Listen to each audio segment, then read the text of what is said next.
নমস্কার বন্ধুরা, job updates আর news চ্যানেলের পক্ষ থেকে তোমাদের সকলকে জানাই স্বাগত। তো সকলের জন্য একটা গ্রেট অপরচুনিটি, যে অপরচুনিটি তোমাদের কিন্তু ইস্টার্ন রেলওয়ের পক্ষ থেকে জারি হয়েছে, যেখানে ওয়েস্ট বেঙ্গলের বিভিন্ন স্টেশন রয়েছে। ওয়েস্ট বেঙ্গলের বিভিন্ন স্টেশনে শুধুমাত্র মাধ্যমিক যদি তুমি মিনিমাম পাস করে থাকো, যদি মাধ্যমিকের পাস নম্বরটুকু থাকে, তাহলেই তোমরা এখানে আবেদন করতে পারবে। খুবই ভালো সুযোগ তোমাদের প্রত্যেকের জন্য, যেখানে তোমাদের কোনো রকম আইটিআইয়ের যোগ্যতার প্রয়োজন হচ্ছে না।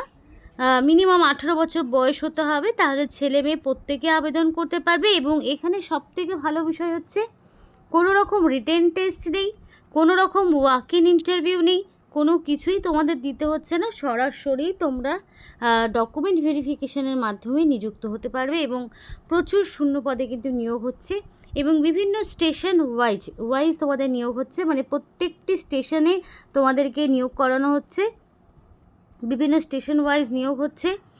তো অবশ্যই তোমরা ভিডিওটি দেখো। এখানে তোমাদের সমস্ত ফর্ম কি করে ফিল আপ করতে হবে, কিভাবে ফর্ম সাবমিট করবে, A to Z তোমাদেরকে এই ভিডিওর মাধ্যমে দেখানো হবে।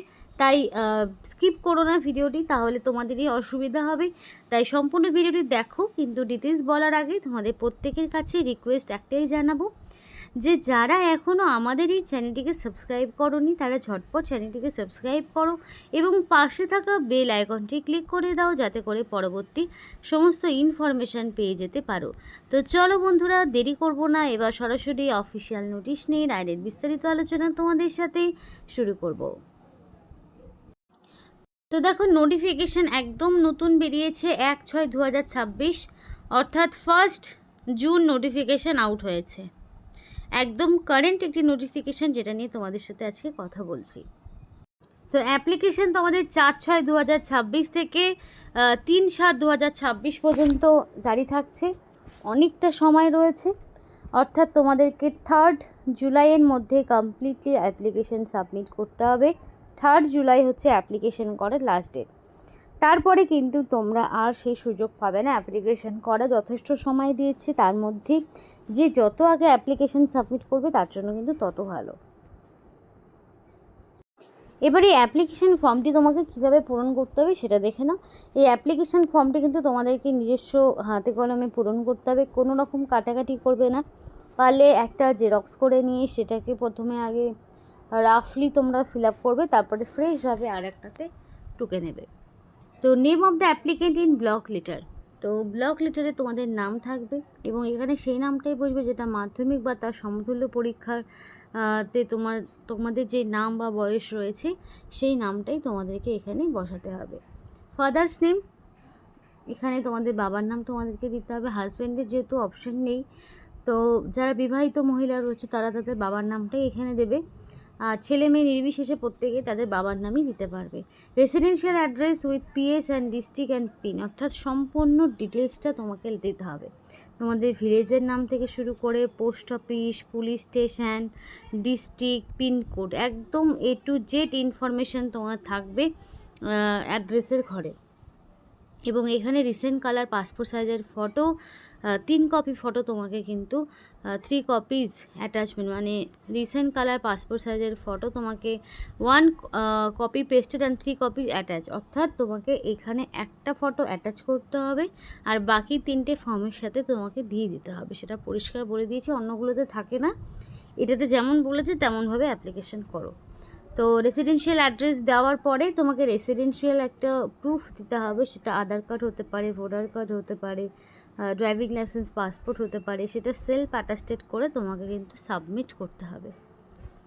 প্রত্যেকটি ডকুমেন্টস যা থাকবে সবগুলোকেই সেলফ অ্যাটাস্টেড করতে হবে। তারপরে দেখো, তোমার current residential certificate in original, তোমাদের লোকাল জায়গা থেকে তোমরা লোকাল অথরিটি, সিভিল অথরিটি থেকে কালেক্ট করতে পারো, সিল সিগনেচার দেওয়া থাকবে। যদি কোনো কারণে ওয়েদার ডুইং এনি জব ইপসো ডিটেলস দেয়ারফোর, যদি কোনো জব আপাতত বর্তমানে করে থাকো সেটা ডিটেলস দেবে। যাদের দরকার নেই তারা দেবে না, যারা করছো না তারা দেবে না। এডুকেশনাল কোয়ালিফিকেশান, শুধুমাত্র মাধ্যমিকের ইনফরমেশানটাই এখানে দেবে, মাধ্যমিক পাস, আর কিছু দেওয়ার দরকার নেই। এবার এখানে যারা উচ্চ মাধ্যমিক পড়েছো তারাও আবেদন করতে পারবে, যারা গ্র্যাজুয়েশন করেছো তারাও আবেদন করতে পারবে, যে কেউ এখানে অ্যাপ্লিকেশান করতে পারবে, কোনো সমস্যা নেই। কিন্তু শুধু দেখাতে হবে তোমার মাধ্যমিক পাস, এবং সাথে সেলফ অ্যাটাস্টেড ডকুমেন্টস তোমাকে অ্যাটাচ করতে হবে। এবার একটা বিষয় আমাকে ঝটপট করে তোমরা জানাও যারা ভিডিওটি দেখছো, যে তোমাদের মাধ্যমিকে তোমরা এক্স্যাক্টলি কত পার্সেন্টেজ পেয়েছো, কত পার্সেন্টেজ তোমরা মাধ্যমিকে পেয়েছো সেটা অবশ্যই আমাকে কমেন্ট করে জানাও, যে তোমাদের সেই পার্সেন্টেজে অ্যাপ্লিকেশন করলে কোনো লাভ হবে কি না সেটা তোমাদেরকে অবশ্যই জানাবো। কত পার্সেন্টেজ থাকলে তোমার লোকাল স্টেশনে অ্যাপ্লিকেশন করার সুবিধা হবে সেটা তোমাকে অবশ্যই জানাতে হবে। শুধু পার্সেন্টেজ জানালে কিন্তু হবে না, তার পাশাপাশি তোমার স্টেশনের নাম আমাকে কমেন্ট করে জানো। এর আগে আমি প্রচুর কমেন্ট পেয়েছি ভিডিওতে, প্রচুর স্টেশনের নাম কমেন্টে পেয়েছি, তার মধ্যে মোস্ট অফ স্টেশন যেগুলো রয়েছে সেগুলোর আপডেট কিন্তু অলরেডি চ্যানেলে দেওয়া হয়েছে, এবং এই চ্যানেলে আরও যেই সমস্ত স্টেশনগুলোর ইনফরমেশান রয়েছে সেটা যদি একবার যাও চ্যানেলটা ভিজিট করো দেখতে পাবে। তাই অবশ্যই যারা এখনও পর্যন্ত নিজস্ব স্টেশনের নাম একটা বারের জন্যও তোমরা কখনো পাওনি আমাদের চ্যানেলের মাধ্যমে কোনো ইনফরমেশান, যারা নিজস্ব স্টেশনের এখনও পর্যন্ত পাওনি তারা দেরি করো না, ঝটপট স্টেশনের নাম কমেন্ট করো। তার পাশাপাশি মাধ্যমিকে তোমার ঠিক কত পার্সেন্টেজ রয়েছে সেটাও আমাকে কমেন্ট করে জানাও। অবশ্যই এটা ঝটপট করো, কারণ মোটামুটি আর 1 মাসের মধ্যে কিন্তু সমস্ত রকম স্টেশনগুলোতে নিয়োগ কমপ্লিট হয়ে যাবে, তখন কিন্তু তুমিই ফাঁকা পড়ে যাবে। তাই দেরি করো না, ঝটপট কমেন্ট করে জানাও। এরপরে দেখো তোমাদের যেটা বলার, যে ডেট অফ বার্থ মাধ্যমিক পাশের সার্টিফিকেট অনুযায়ী তোমার যা ডেট অফ বার্থ রয়েছে সেটাই তোমাকে দিতে হবে। একটা হেলথ সার্টিফিকেট যেটা তোমাকে অরিজিনাল কালেক্ট করতে হবে, লোকাল হসপিটালে যাবে সেখান থেকেই কালেক্ট করতে পারবে। একটা ক্যারেক্টার সার্টিফিকেট তোমাকে দিতে হবে। তারপরে কি দেখো এখানে ক্যারেক্টার সার্টিফিকেটটা লোকাল পুলিশ স্টেশন থেকে কালেক্ট করতে পারবে।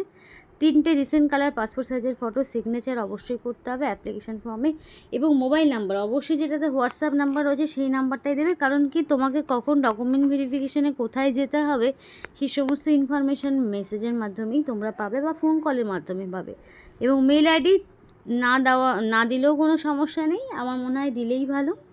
এবং ডিস্টেন্স, এবং তোমার বাড়ি থেকে তোমার লোকাল স্টেশন ঠিক কতটা কিলোমিটার দূরে রয়েছে সেই কিলোমিটারটা তোমাকে এখানে মেনশন করতে হবে, মানে approx distance from home two station in kilometre. তো কত কিলোমিটার তোমার স্টেশনটা তোমার বাড়ি থেকে সেটাও তুমি তোমাকে এখানে ফর্মে মেনশন করে দিতে হবে। এরপর আর কিছুই না, প্লেসের জায়গায় প্লেস, ডেটের জায়গায় ডেট দিতে হবে, সিগনেচার করতে হবে অ্যাপ্লিকেন্টকে, ডিক্লারেশনের জায়গায় আই, শ্রী বা শ্রীমতী যা হবে, সন অফ, ডটার অফ যা করবে, করার পরে village, post office, police station, district, state, pin code এই সমস্ত ইনফরমেশানগুলো দেবে, এবং লাস্টের দিকে কিন্তু একটা সিগনেচার করতে হবে। অবশ্যই রানিং হ্যান্ডরাইটিংয়ে ফুল সিগনেচার করবে, এবং করার পরে তোমাকে কিন্তু অ্যাপ্লিকেশান সাবমিট করতে হবে, এবং অবশ্যই অফলাইনে। এখানে মেডিকেল সার্টিফিকেটটা কেমন হবে দেখো, এটা প্রিন্ট আউট করে নিয়ে যাবে। মেডিকেল সার্টিফিকেটটা এটাকেই প্রিন্ট আউট করবে, নিজের নাম থাকবে, son of, daughter of, wife of যা রয়েছে, রেসিডেন্ট অফ করার পরে এখানে ডক্টরের সিগনেচার বা সিল থাকবে। তুমি লোকাল হসপিটালে যাবে, সেখানে গিয়ে তোমাকে ডক্টর সাইন করবে, সিল করে দেবে, সিগনেচার করে দেবে, রেজিস্ট্রেশন ডক্টরের রেজিস্ট্রেশন নাম্বারটা ওইখানে দিতে হবে। করলে এইটা তোমাকে কিন্তু করে এই মেডিকেল সার্টিফিকেটটার ওপরই প্রিন্ট আউট করে এটাতেই ফিল আপ করে তোমাকে অ্যাপ্লিকেশন ফর্মের সাথে জমা করতে হবে। কোনো রকম ফলস ইনফরমেশান কিন্তু দেওয়া যাবে না। তো এটাই হচ্ছে তোমার অ্যাপ্লিকেশন ফর্ম ফিল আপ করার প্রসিডিওর। এবার এখানে তোমাকে আমি বলি যে কোথা থেকে নিয়োগটি করা হচ্ছে। তো এখানে দেখো নিয়োগটি তোমাদের মালদা ডিভিশনের পক্ষ থেকে হচ্ছে। তো আজকে এর আগে ভিডিওতে প্রচুর মালদা ডিভিশনের কমেন্ট পেয়েছিলাম, মালদা ডিভিশনের পক্ষ থেকে কিন্তু নিয়োগ করা হচ্ছে। মালদা ডিভিশনের প্রচুর মানুষ ভিডিওটিতে কমেন্ট, মানে এর আগের ভিডিওগুলোতে কমেন্ট করেছিলে। মালদা ডিস্ট্রিক্টের অনেক দিন ধরে আপডেট পাচ্ছিলাম না, অবশ্যই পেয়েছি। মালদা ডিভিশনে নিয়োগ হচ্ছে, ঝটপট করে অ্যাপ্লিকেশান করো। যারা এখনও নিজস্ব, বারবার বলছি, যারা এখনও নিজস্ব স্টেশনের নাম পাওনি অবশ্যই স্টেশনের নাম এবং মাধ্যমিকে কত পার্সেন্টেজ রয়েছে সেটাও জানাও, প্লাস স্টেশনের নাম আমাদেরকে কমেন্ট করে জানাও যদি নিজের স্টেশনে কোনো রকম জব করতে চাও। বেসিক্যালি এখানে কিন্তু টিকিট কালেক্টর এই পোস্টে নিয়োগ হচ্ছে। টিকিট সেল করাই হচ্ছে তোমাদের কাজ, যে যত সেল করবে তার তত কমিশন হবে। আর হচ্ছে এখানে তোমাদের ডেট অফ অ্যাপ্লিকেশন ওপেনিং হচ্ছে তোমাদের 3 তারিখেই, এবং যেই অফিসিয়াল ওয়েবসাইটটা আমি শুরুতেই তোমাদের দেখিয়েছিলাম সেই অফিসিয়াল ওয়েবসাইট থেকেই তোমাকে কিন্তু ফর্মটি ডাউনলোড করতে হবে। আর এখানে তোমাদের এই যে ঠিকানাটা রয়েছে এই ঠিকানায় তোমাকে অ্যাপ্লিকেশন সাবমিট করতে হবে। এবার এখানে যে বয়সটি তোমাদের রাখা হয়েছে সেটা কিন্তু যথেষ্টই বেশি, 18 থেকে 55 পর্যন্ত অ্যাপ্লিকেশন করতে পারবে। 18 থেকে যাদের বয়স 55 বছর পর্যন্ত, এবং অবশ্যই 10 স্ট্যান্ডার্ড পাস হতে হবে, মিনিমাম মাধ্যমিক পাস হতে হবে। এটাই হচ্ছে তোমার মেন কোয়ালিফিকেশান। তো এই ছিল আজকে সম্পূর্ণ ভিডিও। যদি ভিডিও ভালো লেগে থাকে অবশ্যই লাইক করো এবং চ্যানেলটিকে সাবস্ক্রাইব করে আমাদের সাপোর্ট করো, আমাদের সাথে থেকো, পাশে থেকো। আবার দেখা হবে পরবর্তী নতুন আরও একটি ভিডিওতে।